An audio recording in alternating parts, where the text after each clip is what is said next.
Hey there, internet friends. Welcome to another episode of That D Plus Show. Class is in session for the only show from that nerdy site that lets you know what kind of quality to expect right from the name. I'm your host, Trevor Starkey, and each week we dive into a different Disney Plus offering and discuss its history, how it holds up today, and our general impressions of the thing. If you like the show, we would love it if you like, subscribe, rate, review, share the podcast with friends, all that fun stuff. Joining me this week, we have Logan. How you doing, Logan? I am doing good. I suppose I usually say Logan Wilkinson. Logan Wilkinson. How you doing, Logan? Still doing good? Still doing good. Now that you've got a last name and everything. Exactly, right? Today we are continuing our Pixar Old and New month here in the month of April that we are doing with Luca. So this episode is going to be all about Luca, the Pixar film released just prior to Turning Red, last week's episode. And then the next couple weeks we'll dive into some of the older Pixar offerings. A little bit of the history lesson on this one. Originally released June 18th, 2021. This was the second of the straight to Disney Plus Pixar releases, following Soul, the prior Christmas, and then followed up by Turning Red, which seems to be the end of that kind of trilogy, as it seems Lightyear is destined for movie theaters at this point. Big screens, yeah. But we will see. Other releases of the time there. April 23rd, you had The Mitchells versus the Machines, which is, by all accounts, a very good animated film that I have yet to actually sit down and watch. On May 28th, you had the duo of A Quiet Place Part 2 and Cruella, one of those Disney Plus paid, I think not the last one because Jungle Book still came out, but one of the last purchasable Disney Plus premiere options. It is crazy to me that these are movies that came out last year. Right? Not even a year ago. It feels like Cruella has been an internet meme for years at this point, and obviously the next one is going to be In the Heights, and even that feels like that was 2020. My god. Yep, In the Heights there, June 10th. And In the Heights was the first movie I saw back in theaters when things started opening up last year. That's a good question. F9 came out June 25th. Black Widow, July 9th, Space Jam, A New Legacy, July 16th, and then Jungle Cruise, which I think Jungle Cruise may have been the last of the Disney Premiere Access films. And then I also, because I knew you were going to be on this one, Logan, I threw in The Green Knight also came out here alongside Jungle Cruise on July 30th of last year. Good movie. Luca here has a runtime of 1 hour 41 minutes. Nice little brisk pace. I think that's pretty much on par with what Turning Red was last week. I think Turning Red was maybe 1 hour 40 minutes. That checks out, yeah. In the Pixar timeline of things, we had Onward as the last kind of pre-pandemic release, March 6th, and one of the last films I had seen in theaters prior to everything shutting down. Then Soul, as I said, came out December 25th, 2020. Luca here came out June 18th, 2021. Turning Red, most recently, March 11th, 2022. And Lightyear is next up on the docket, slated for June 17th, 2022. And then a few TBA slots in the coming years that have yet to be announced. The roll call director is Enrico Casarosa, who previously had written and directed La Luna, which I think is now, if you IMDb it, I think it's just Moon or something like that, so something silly like that. But it's La Luna on Disney Plus and stuff. Primarily, he is a story artist for Pixar, having worked on Cars, Ratatouille, Up, the short Piper, and then Coco. The writers of this one, Enrico Casarosa, was involved in the story, as I said previously, having written for La Luna. Jesse Andrews worked on the story and screenplay, and one of his biggest credits out there was Me and Earl and the Dying Girl. Simon Stevenson worked on the story, and he contributed some additional material to Paddington 2. That was his most notable credit out there. Mike Jones here on the screenplay.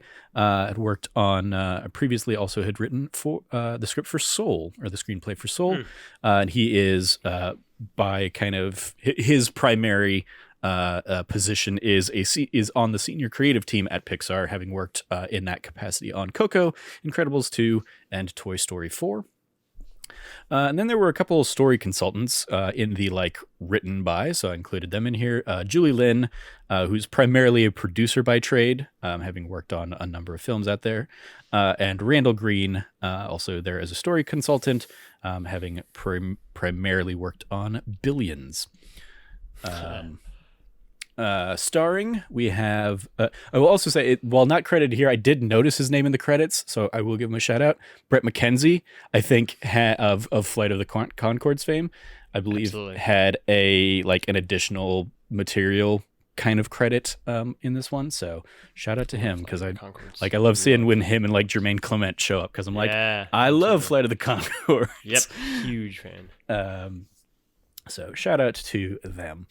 Starring, we have Jacob Trembley as Luca. Kind of made a name for himself in the film Room with Brie Larson. He was also in The Book of Henry, which I believe is the film that did so badly that Colin Trevorrow was pulled from the episode 9. I believe he was originally slated to do episode 9, and then The Book of Henry came out, and they were like, okay, maybe we shouldn't give him this chance. I'm on it right now. Yeah. The Good Boys is another one that Jacob Trembley's been in. That was a super R-rated kids trio of kids, I think, as kind of the central characters. Came out a couple years ago. He was in Dr. Sleep. He plays the voice of Robin in the Harley Quinn animated series. Oh, and that's a good pull. And he is slated to play the role of Flounder in the upcoming live-action Little Mermaid film. I just wanted to... so, it looks like the Book of Henry was not Colin Trevorrow's highlight, but I particularly enjoyed this review from Vulture, which is just... It does not suffice to call the Book of Henry bad. It's non-functional, so poorly conceived from the ground up as to slip out of the grasp of the usual standards one applies to narrative film. It might be admirable if it wasn't such torture to watch. So I think they didn't like it. Yeah. Is going to be my... And yeah, I feel like I remember the narrative being that performed so badly, but he had already been announced as he was going to do episode 9. And then... creative differences happened, and he got pulled from episode 9, and J.J. Abrams, of course, infamously came back in, and then episode 9 was a thing that happened. Jack Dylan Grazer here playing Alberto from films like It, Shazam, It Chapter 2, Ron's Gone Wrong, and is, of course, going to be in the upcoming Shazam! Fury of the Gods sequel. Emma Berman here playing Julia. Nothing of note in her IMDb, just a few miscellaneous credits here and there. Similar with Severio Raimondo playing Ercole, the big bad bully. He has a few credits under his belt, but they are all Italian things that I couldn't even would not even try to pronounce or look up. But shout out to him getting this opportunity, because I think he's a lot of fun in that role. Marco Barcelli playing Massimo. Has a few miscellaneous credits dating all the way back to 1987. And I'll point out his last credit prior to doing Luca here was the video game Manhunt 2. I believe he's a character named Perv in Manhunt 2. That sounds about right. If that's what I saw correctly. And then Maya Rudolph here playing Daniela, of course, an SNL vet, along with films like Away We Go, Bridesmaids, The Way, Way Back, and then series like Big Mouth. She was also in The Mitchells versus the Machines, and she is slated to be in the upcoming Disenchanted, aka the Enchanted sequel, starring Amy Adams and Patrick Dempsey. Alongside James Marsden and I think a lot of the other people from the original. Jim Gaffigan playing the dad, Lorenzo, of course, from stuff like Super Troopers, The Jim Gaffigan Show, Away We Go, and Troop Zero, and then just, iconic stand-up comedian stuff. I didn't pull her name, but I will give a shout out to the actress who played the grandmother, because she's also the grandmother in Napoleon Dynamite. So shout out to kind of that little weird bit of typecasting. And Sacha Baron Cohen, the last one I pulled in here, as Uncle Ugo, in a very funny, iconic scene. Of course, also known from his work in Borat, Bruno, Les Miserables, and most recently, the Trial of the Chicago 7, alongside, I guess, the Borat sequel that also made a lot of waves.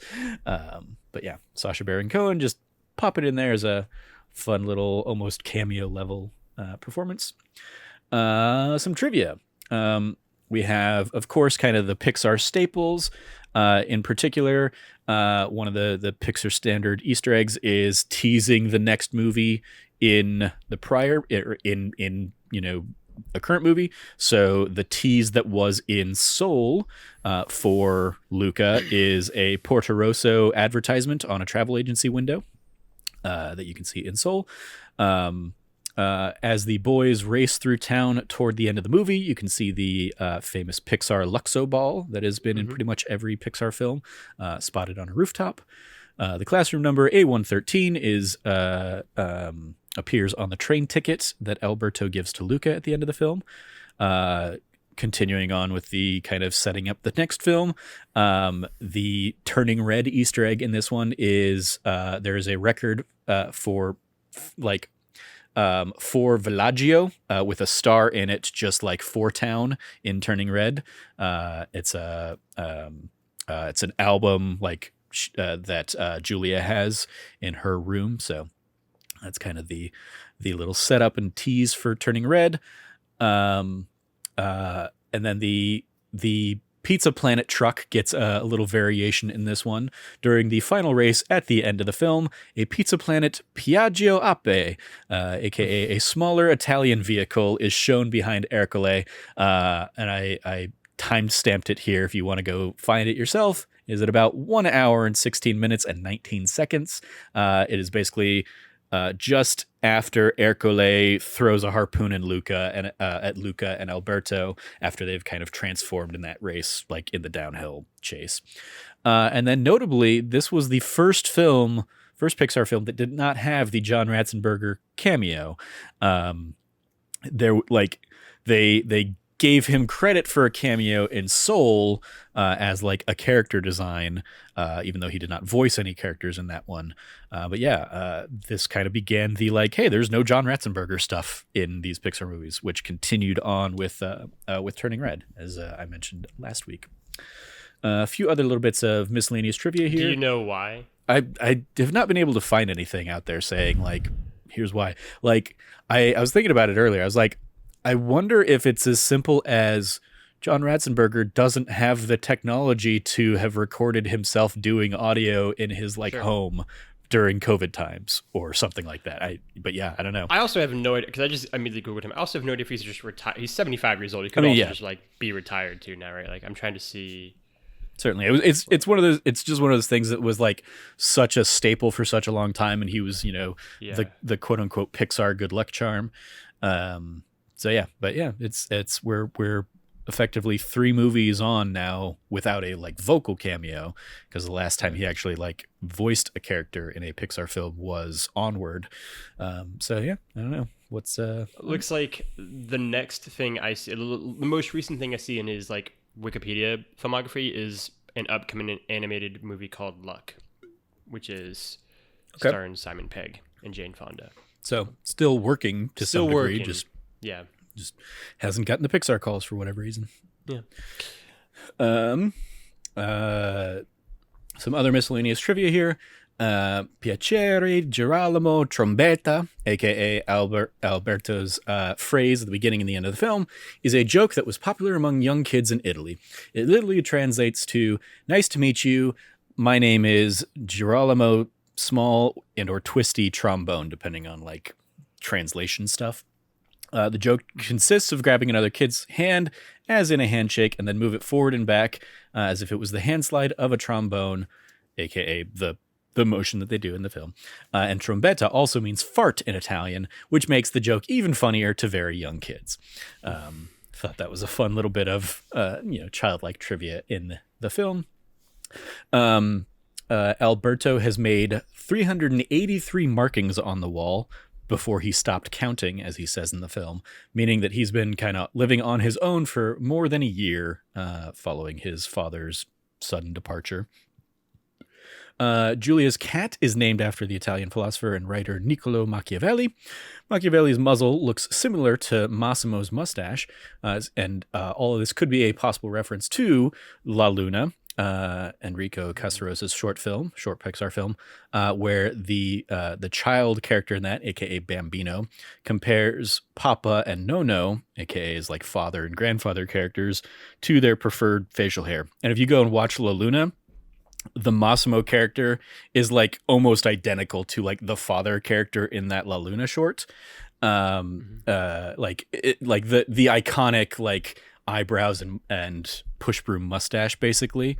The character in La Luna has two arms, but it definitely, like, seeing that, I was like, oh yeah, like that. There just clearly must be a person in Enrico Casarosa's life that has like very thick eyebrows and like a very thick bushy mustache that he's basing that character on, and if he wants to like keep bringing that character design back into this work, because yeah, it was just a funny little comparison. Uncle Ugo was designed to be as scary and weird looking as possible for a Disney film, so that Luca would dread the idea of having to go and live with him in the trench. Enrico Casarosa said that Uncle Ugo is based on the very strange creatures found in the deep. His bioluminescent lure, he resembles an anglerfish like the one in Finding Nemo, and the barrel eye, another weird looking real life fish that has transparent flesh around its upper half showing the insides of its body, similar to Uncle Ugo's. Yeah, I remember seeing that and just being like, oh, that's a choice for a Disney character. Okay. And then the last little bit of trivia here, at the end of the credits, there's a kind of a T or a tag saying like dreamed up at Pixar Studios, produced in our slippers around the Bay Area, of course, because this was largely worked on and released during the COVID-19 pandemic. So yeah. What did you think, Logan? This was your first time watching it. What were your thoughts here of Luca? I think I was pulling up the list of every Pixar movie as well to look at. I think that two things are true for Luca. First off, it is one of the most visually like delightful and stunning, I think, of any Pixar movie. Like, I really like the art design and like style of this movie a lot, and I think it is just so like bright and colorful, and these are things that I like really appeal to me. They don't like mute the colors that much or kind of like have it be gray and cloudy. It's very sunny, kind of blue skies, blue ocean, blue everything, and I love that aspect of it.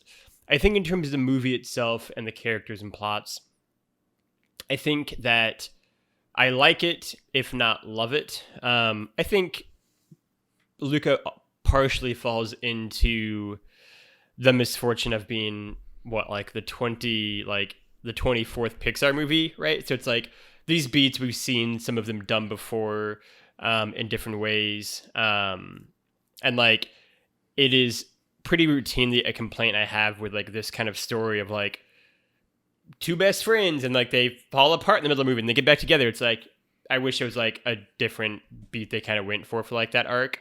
But ultimately, like I wasn't on this episode, but like I enjoyed this more than Turning Red, I think, because Turning Red for me was a movie that I liked a lot at the beginning, and then as it went on, I kind of slowly liked Turning Red less and less and less as like it progressed. And here, I think it kept like a pretty good even keel that I just enjoyed throughout the entire thing. And like, at no point in time while watching this was like, I wish I was doing something else. I think it's a fun hour, like 40-minute long movie that is beautiful to look at. So that is more than enough for me for a Pixar film. Yeah, it's interesting watching this like in rapid succession with Turning Red, because there were a lot of the same beats hit there. Like there was like it, this is the like the male friendship versus the Turning Red, kind of the female friendship and the female group of friends, but you do still have that like beat in the middle of the movie where like your protagonist just straight up turns on the character and lets like their best friend kind of, leaves them out on the lurch, and then immediately regrets it, and the next time that those characters interact, like all is forgiven very quickly.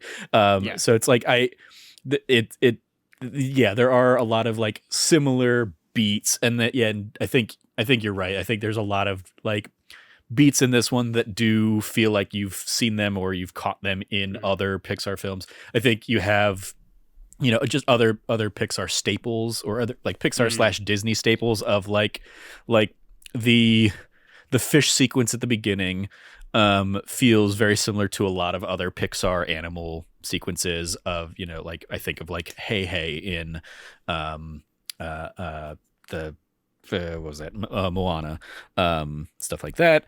I will say, like, I love all the Machiavelli like cat stuff. I think that finds a fun twist on the like animal character dynamic. But at the end of the day, like judging this kind of as its own standalone thing, I think like it's a really fun tale of a friend of like, of a summer friendship forming out of nowhere kind of thing. And I think there's very much there's trivia and stuff out there, and I'm pretty sure Enrico Casarosa has kind of come out and said that a lot of this is based on like his own childhood friendship springing up on like a summer vacation kind of thing, and it very much kind of has that feel of like even just like the idea of these kids meet, they're immediately friends, and even though Luca knows he needs to get back, he's like, no, I really need to get back. And then you get those like 1 hour later cut to them like continually excited and trying to build the Vespa, and then like 3 hours later and just like the day is lost because they've been so excitedly like building this friendship and kind of and doing this stuff. And so I think there's like a lot of joy to that dynamic, and I think it is a very summer movie. Yeah, absolutely. And I think there's also I feel like I don't feel like I see that friendship a ton in movie. Like another example I would think of is like The Sandlot or something like that. Of it's a summer movie, and it's the kids kind of coming together and having this friendship and whatnot. But like it feels like something that I don't often see these days, and maybe that's because I'm just so used to like Marvel movies or whatever. And it's like like I'm not watching movies about like kids becoming friends or something like that, but there's definitely like a refreshing nature to that and again, like versus Turning Red, where like this is an established group of friends, we're coming into it kind of like in the middle of their friendship, so we don't get a lot of the like even just Alberto playing like the mentor role of like explaining all these things to Luca, explaining them completely wrong, but Luca doesn't know better, and so he like immediately buys in. Like when they're like, so we're gonna go over to Vespa Town and we're gonna meet Senior Vespa, and Luca's like, you really think there's a Senior Vespa? And Alberto's like, I mean, it makes sense, right? He's like, yes, absolutely, continue.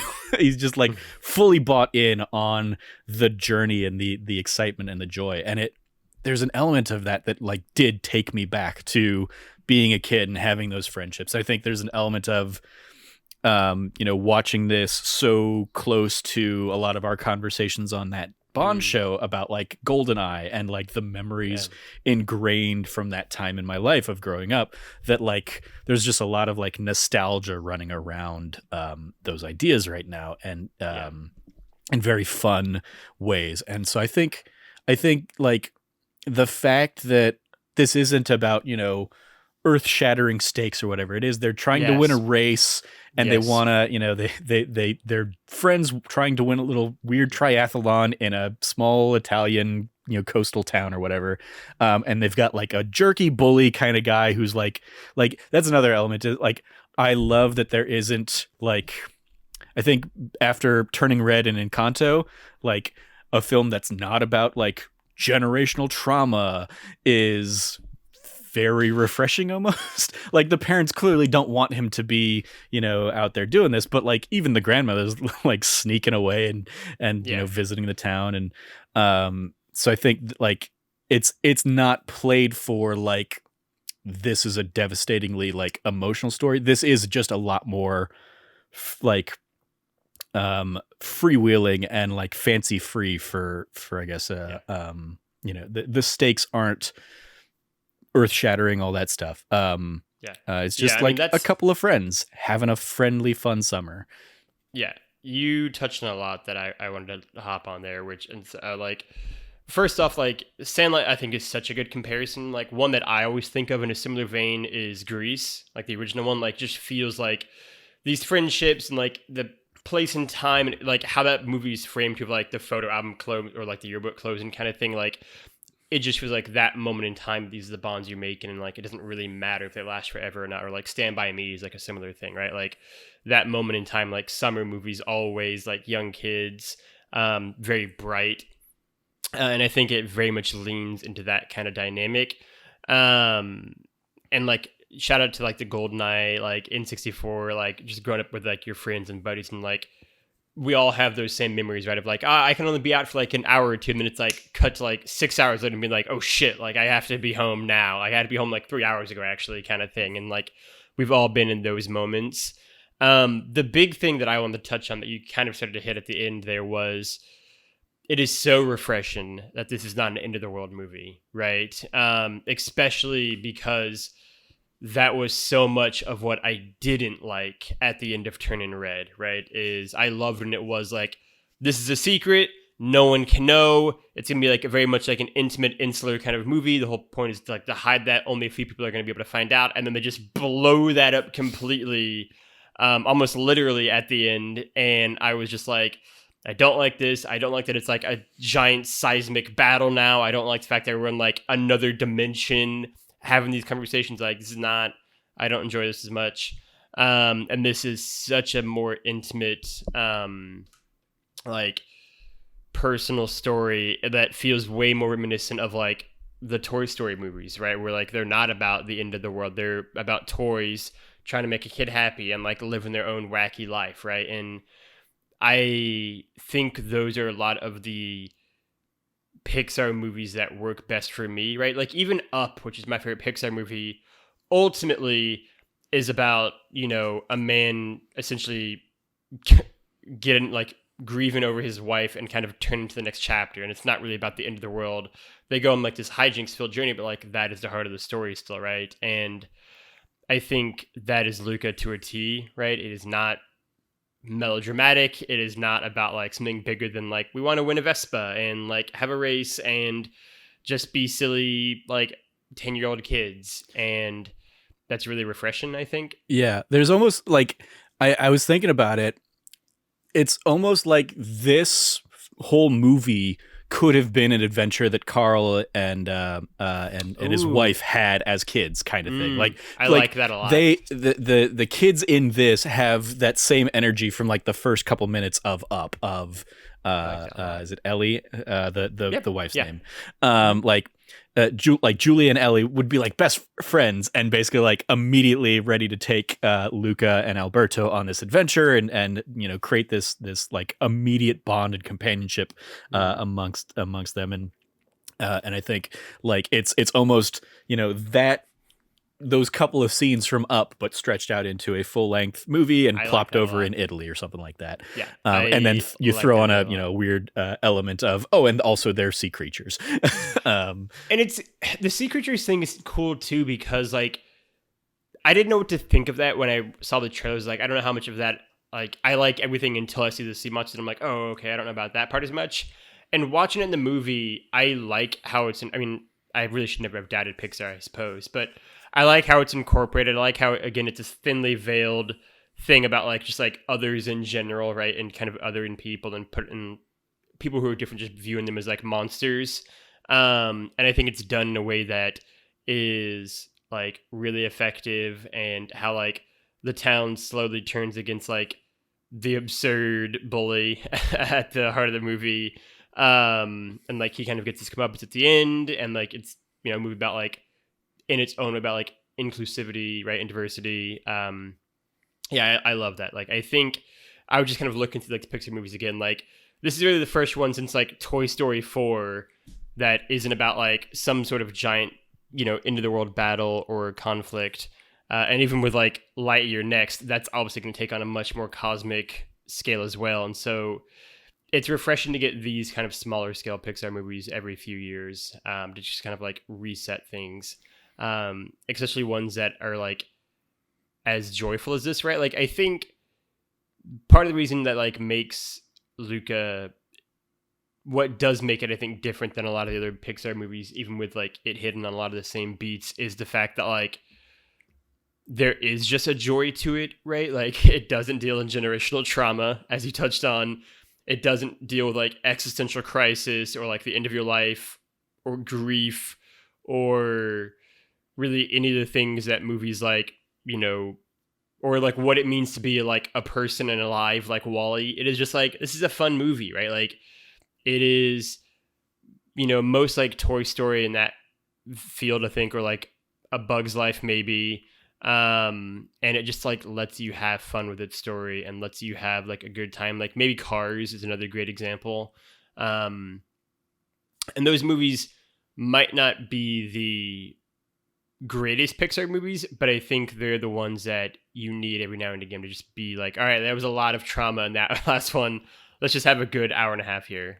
Yeah, I think like the darkest elements of this one really are like Alberto is basically just kind of like out there on his own, but we don't live in that for this movie. Like it's kind of like his backstory, it's a beat and you move on. But like we meet him when Luca is meeting him effectively, and they just immediately become fast friends. And like he doesn't have to live in that sadness anymore. He's now got a companion and a friend that like can carry. And when we do come back to it later, it's like, it sucks, but by that point, he's also got Massimo now that's kind of like adopting him into his life. And also I want to give a shout out to Ciao Alberto, which is kind of a Pixar short that kind of takes place after this film. And it is like Alberto and Massimo kind of like going through their new arrangement while Luca is off at school, and kind of like Alberto's like writing a letter about like, here's all the things I'm doing with Massimo kind of thing. And I love their relationship throughout the film. And I love like even the idea that like Massimo like is missing an arm, and he kind of plays it up, as a joke of like, yeah, a sea monster ate it from me. He's like, just kidding. I was born this way. And it's like, it's a cool element to his character that like isn't out there saying like, look at us trying to like, be inclusive and ableist or kind of explore like, abled versus disabled, people or anything like that. But it's there, and there is like a representation element to that. One that I forgot to bring up in Turning Red last week is like there are characters in Turning Red that have like diabetic monitors in their arms and stuff, and that was a conscious choice on the parts of Pixar to like be inclusive in like the characters that they are representing on screen. So like I just love that as a thing that like he's still fully capable of everything else that he does in this movie, even with only his single arm. Like he just kind of manages it. And I love that element of his character, apart from him otherwise being like just kind of the silent, stoic, like scary character. But obviously he's, also the one that turns the town to into like accepting Luca and Alberto at the end. So yeah, lots of fun stuff there. Agreed. Yeah, I want to shout out Ercole as just like a silly cartoonish like bully, and I love that like we don't need to get like, oh, he's actually got a tragic backstory too. He's like, no, you're sometimes the high school bully is just a jerk. And like, he's clearly like, this is clearly the only thing he has going for him. And that's why he's holding on to it so long. I don't need to know any more than that. Like I can just appreciate that's enough. That. And I can appreciate his, his goons kind of turning on him by the end, because he's treated them like crap too, just like everybody else. So, I love that, just that element of that character. And also like, Luca has maybe one of the best burns against him when Luca's like, "You're a catfish. You're a bottom feeder, and you have tiny whiskers." Just as a fun, burn on Ercole. Any favorite moments or anything like that you want to give some love to? Give a shout out to?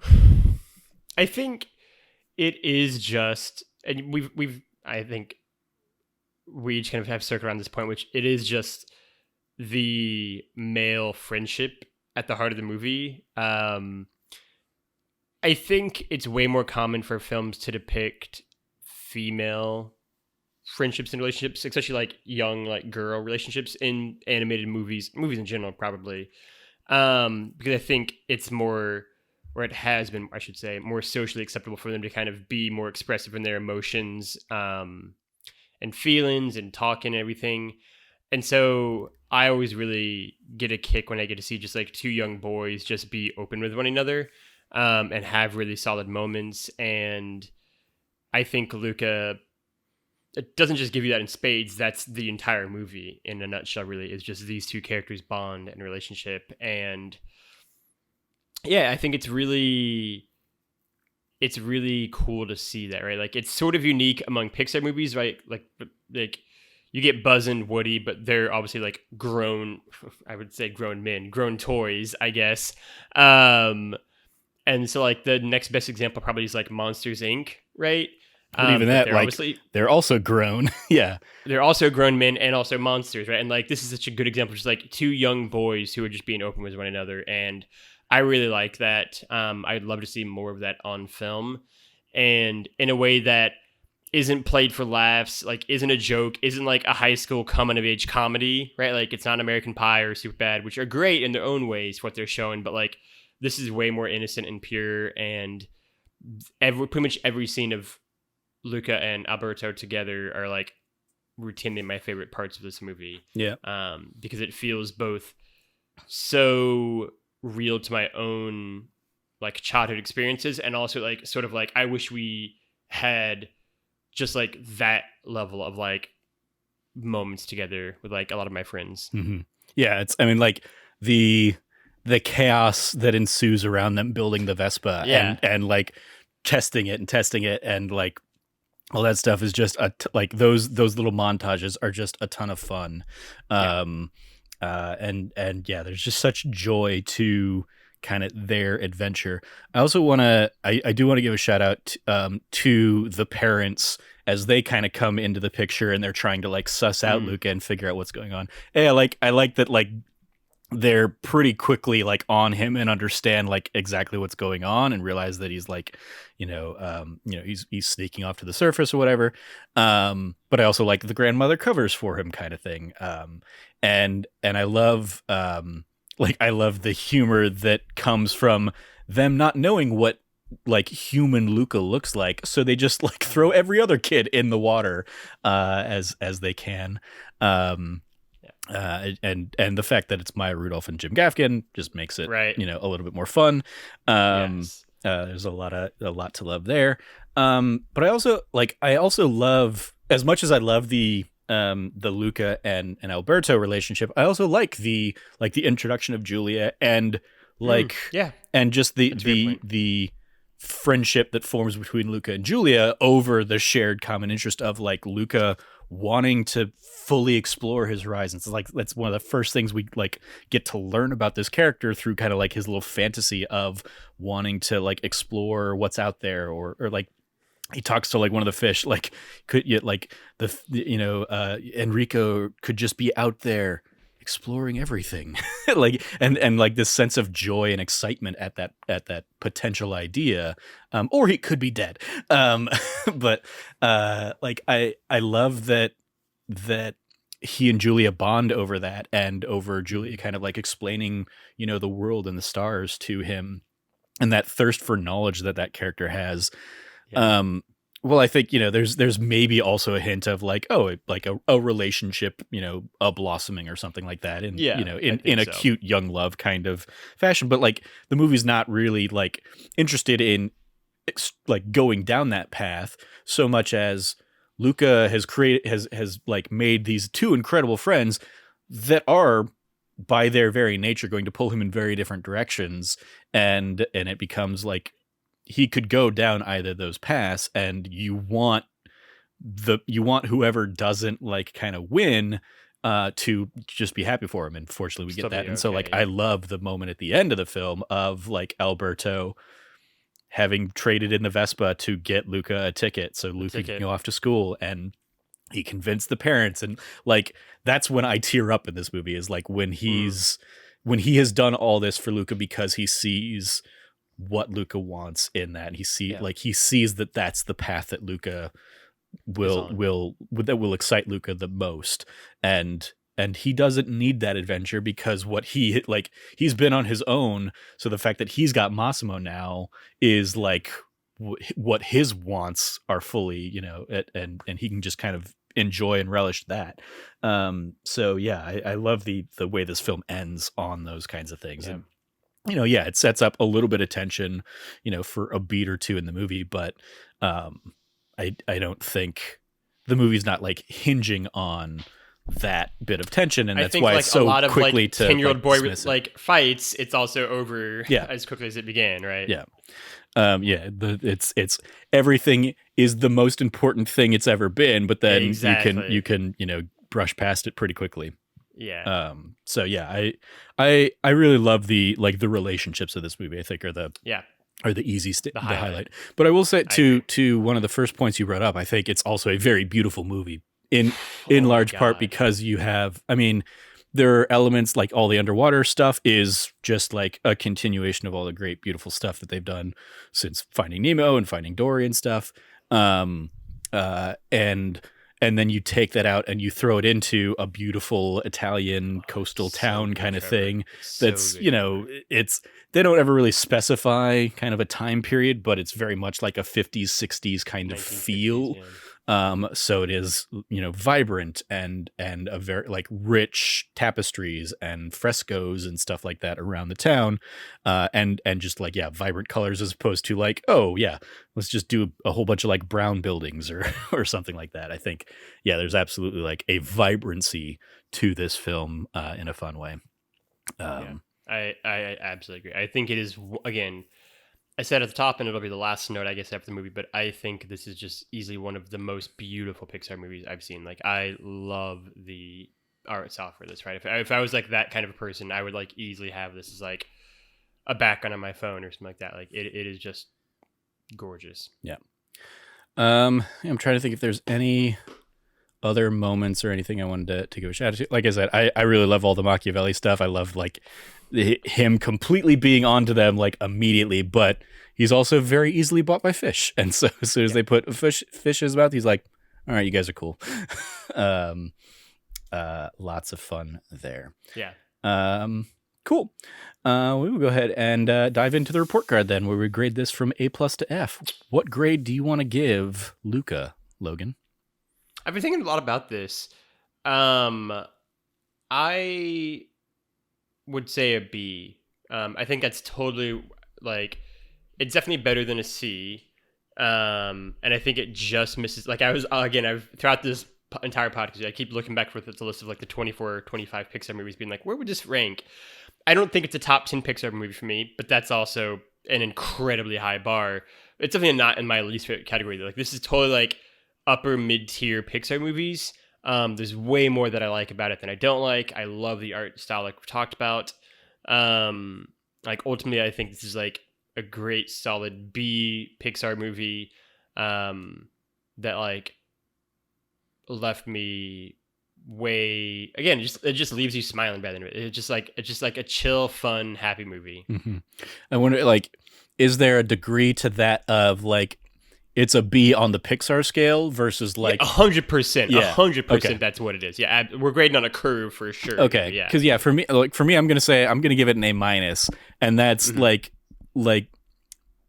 it's very rare for me that a Pixar movie would be a B or less. I think like there's probably only like a few of them that would be in that territory. I think most Pixar movies are A-tier films. So like so I'm not like, I'm I think I'm not grading on a curve in that regard then. Because I just think Sure. they're so often standout pieces of work. Which is why I'd like to, because otherwise it's just gonna be like, yeah, they're all A's, Yeah. or at the worst like a B plus. It's like, it's Yeah. less fun. So let's expand it out. Yeah, no, it's fair. All right, cool. So extra credit, other suggestions if you like this one. As I said, there's the short Ciao Alberto. That's it's about a 9-minute short, or I think it's less than that because it's going to be including like all the Disney Plus credits and stuff like that. But you can go check that out. Turning Red, obviously, was our episode last week. That D Plus show, episode 119. If you want to check that out, you have Soul, which I don't think we did an episode on Soul, but now I need to kind of think back and double check. I've never seen Soul. Yeah, I don't think we did back when that came out. But you have Onward, which was that D Plus show, episode 15. Way back in the early days of doing this podcast. La Luna, that short, again in there because of the connection to the director here. Finding Dory, Toy Story 4, and Incredibles 2, rounding out the Disney Plus suggestions list. Extracurriculars. You watching anything else on Disney Plus these days, Logan? I don't think so. I'm not watching Moon Knight. I know that. I just don't care. Maybe it's gonna be great. No, I don't think I am at the moment. Okay. I am still watching Moon Knight. It's 3 episodes in now. I'm enjoying it. It's definitely not like, it doesn't hit me in the same way that like WandaVision did, but I think they're also going for very different like feels and vibes. Yeah. Like this one, the most compelling thing about Moon Knight for me is like Oscar Isaac is just really good at what he does. And so like I'm really enjoying watching him kind of play these different versions of this character and stuff. And I'm intrigued by, as somebody who knows very little about Moon Knight, the character and his whole deal.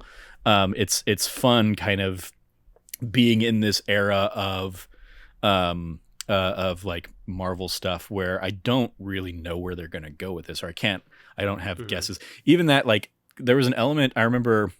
So this wasn't my first time watching Luca. I watched it like when it launched, but I don't think I'd really watched much in the way of like trailers or anything before watching it. So I really didn't know what I was getting myself into for that one. And there's like, oh, monsters. Okay. There's such a joy to that, I think. Another example recently was when I went and saw Everything Everywhere All at Once. Like I had just heard like, go see this movie, try and go in as blind as you can, and just like be there, be along for the ride kind of thing. And I really had fun with that. And in an era where like I'll see the same Marvel trailer or the same DC trailer or whatever, like I'll see those big blockbuster trailers, ad nauseum, or I'll even have like watched other people react to those trailers or do like frame by frame breakdowns or something. There's such a joy to going into something not really having seen anything and not knowing what to expect. And so, some like for Luca, it was very much like, I don't think I really knew that there was this like, sea monster aspect to it or even really what it was about. I think actually when I was going into it, I think I had it like confused for like another animated film that came out last year. Like I want to say Vivo or something like that. Like I thought I was about to watch a movie that like Lin-Manuel Miranda had done some music for or something like that. And so it was weird, seeing something without that kind of like expectations set. That's really interesting. Yeah. And that's largely where I'm at with Moon Knight is like, I had really only watched, I think like the first trailer for Moon Knight. So I didn't know really what to expect. I just kind of have come in and been like, Oscar Isaac's a good actor. I just want to watch him. So I'm just going to enjoy it. Yeah. Right. I love that. I like that too. Yeah. Cool. All right. Also I did sit down after last week's episode. I also sat down and watched the like making of Turning Red documentary. And just nice. it adds like some extra cool bits of like kind of Domi Shi's story and where she got some of her inspiration, stuff like that. So it's another fun thing out there on Disney Plus if you are so inclined. Yeah, that is going to do it for That D Plus show this week. Thank you, Logan, for joining me to talk about Luca. You follow Logan at Lefty Logie. Anything you want to give a shout out to there, Logan? I don't know. This is me and Trevor's third podcast. So this week we've done just the two of us. So go check. I guess you wouldn't know that in real time. But yeah, I mean, like it's at least the second one we've. Well, I mean, like depending on what you think our relationship or dynamic is to that Bond show, like new episodes of that Bond show are coming out every week. So it's presumed that this is the second episode out of 3 you'll hear this week with just me and Trevor. Wait, stay tuned for that Bond show on Saturday. This goes live on Friday. So 2 days ago, the episode of That News You Care About went live, and we talked about Lego Star Wars Skywalker Saga. A nice little mouthful of a title. I really enjoyed that conversation. I really enjoy just kind of geeking out about things that me and Trevor each love, and that is both Star Wars and Lego Star Wars games. And I thought that was a very fun conversation, and I enjoy getting kind of the updates on Trevor's Kyber Brick crystals. I have to go check out what mine are. I just never check that stuff. But go check that episode out. It was a lot of fun. And then go check out the newest Friday Night Dying Lights Let's Play episode that Cameron did that went live today as you're listening to this. It will go live tonight, yeah. Yeah, so there you go. Cool. Yeah, you can follow me at Trevor J. Starkey. I will echo those shout-outs. I'll also shout out last week's That News You Care About episode that was our big 100th episode special, where we just kind of talked about a lot of our favorite games of all time kind of thing. So you're going to check that one out. That'll be a fun evergreen episode. Yeah, but I enjoyed that we each came into that on the exact same wavelength of being like, I didn't rank these. These are just some of my favorite games. Definitely we forgot some, but we just want to shout out games in a not ranked order. And we also named our favorite game first, and we're like, get that out of the way. Yeah. Let's just shout out other great games. Yeah. I love that. We've covered that our favorite game enough over the course of that series that it wasn't there's no point in letting people dangle on to the end of the episode for that one. It's no, you if you know us and our thoughts on video games, this is probably the one thing you know. But yeah, so that was a great conversation. Then check out That Bond Show every Saturday on youtube.com/thatnerdysite. We're in good movies territory now. Yeah, we are in the as of this week, we are in the middle of kind of the Timothy Dalton era. So the Living Daylights episode has gone live. The License to Kill episode will go up tomorrow if you're listening to this the day it goes out on Saturday. And then just peek behind the curtain, we've also recorded the first couple of the Pierce Brosnan eras. So yeah, we're in a I think when all is said and done of those, we're in 4 of my top 5 so far kind of conversation around this. And that's great movies. There's another full aspect of that's one where maybe I am grading on a curve when I rank Bond movies, because I'm none of these are particularly great, but as far as Bond movies, yeah, sure, this one was phenomenal or something like that. So I think GoldenEye's a great movie. Yeah. But it's something. Also, the Timothy Dalton ones. I was really happy with those 2 movies, actually. No, absolutely. Those are the ones. We've reached the era of the first ones where I'm I would sit down and watch these again. Absolutely, I would be okay doing that. I would be fine doing that.